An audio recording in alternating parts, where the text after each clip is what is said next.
Terima kasih saudara Anda masih bersama kami di Sapa Indonesia Pagi. Kali ini di segmen Kompas Bisnis masih bersama saya Putri Oktaviani. Tahun 2025 saudara, semua kendaraan motor di Indonesia wajib punya asuransi. Nah, program ini mencakup asuransi tanggung jawab hukum pihak ketiga atau third party liability. Niat baiknya program ini diharapkan bisa mengurangi beban keuangan yang harus ditanggung oleh pemilik kendaraan jika terjadi kecelakaan. Sebenarnya siapa yang punya ide wajib asuransi ini? Landasannya apa? Nah, kita ke data selanjutnya. Program asuransi wajib bagi kendaraan bermotor diamanatkan dalam Undang-Undang Nomor 4 Tahun 2023 tentang pengembangan dan penguatan sektor keuangan atau UU P2SK. Pada pasal 39A ayat 1 UU P2SK disebutkan program asuransi wajib mencakup asuransi tanggung jawab hukum pihak ketiga atau third party liability terkait kecelakaan lalu lintas, asuransi kebakaran, dan asuransi rumah tinggal terhadap risiko bencana. Perlindungan seperti apa yang diterima oleh pemilik polis atau pemilik asuransi? Nah, asuransi memberikan pertanggungan resiko atas tuntutan ganti rugi dari pihak ketiga. Jadi di sini saudara, asuransi menjamin siapapun yang ada di dalam kendaraan yang terlibat dalam kecelakaan dengan kendaraan kita. Contohnya misalnya mobil kita terlibat kecelakaan dengan mobil lain yang berpenumpang misalnya 3 orang. Dan ketiganya ini mengalami luka. Maka biaya pengobatan atas ketiganya ini akan ditanggung oleh perusahaan asuransi. Nah, tidak hanya itu, kerusakan yang timbul akibat kecelakaan juga akan menjadi tanggungan perusahaan asuransi. Nah, kalau 2025 wajib, aturannya sudah sampai mana ya sekarang ini? Nah, kita ke data selanjutnya. Ini dia, saat ini pelaksanaan program asuransi wajib kendaraan sebetulnya masih menunggu diterbitkannya peraturan pemerintah atau PP melalui persetujuan dari DPR. Nah, PP ini diperkirakan masuk tahap finalisasi pada sekitar Oktober sampai November 2024 yang kemudian diundangkan pada tahun depan.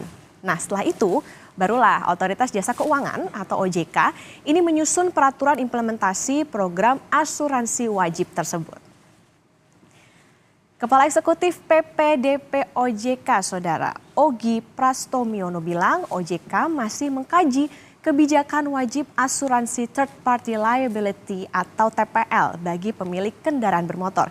Nah, pelaksanaan program ini masih menunggu terbitnya peraturan pemerintah. Menurut Ogi, program asuransi third party liability dibuat untuk memberikan perlindungan finansial pada pemilik kendaraan jika terjadi kecelakaan. Wajib, termasuk asuransi kendaraan, masih menunggu terbitnya peraturan pemerintah PP sebagai payung hukum pelaksanaannya. Ketentuan lebih lanjut mengenai penyelenggaraan program asuransi wajib tersebut akan diatur dengan PP setelah mendapatkan persetujuan dari DPR. Program asuransi wajib TPL terkait kecelakaan lalu lintas dimaksudkan untuk memberikan perlindungan finansial yang lebih baik kepada masyarakat karena akan mengurangi beban finansial yang harus ditanggung oleh pemilik kendaraan jika terjadi kecelakaan. Pengurus Harian Yayasan Lembaga Konsumen Indonesia atau YLKI Agus Suyatno menyatakan jika harus diterapkan, asuransi bagi kendaraan bermotor bisa diberlakukan secara opsional alias tidak wajib bagi semua pemilik kendaraan atau hanya diterapkan pada pemilik kendaraan mewah. Agus bilang pemerintah juga harus menjelaskan kebermanfaatan asuransi kendaraan bermotor karena minimnya literasi masyarakat mengenai asuransi. Ketika asuransi ini menjadi opsional, ya artinya menjadi pilihan apakah akan mengambil atau tidak. Di sisi lain, literasi masyarakat tentang asuransi itu masih minim, bahkan cenderung negatif. Nah, hal inilah yang kemudian harus dijelaskan dengan clear oleh pemerintah. Ada opsi yang harusnya dilakukan, yaitu secara segmented. Ya artinya hanya para pemilik kendaraan atau mobil mewah maupun kendaraan dengan cc besar atau dikenal dengan motor gede ini yang dikenai asuransi, sehingga tidak dikebiah-uyah atau tidak semua kendaraan mendapatkan asuransi wajib ini.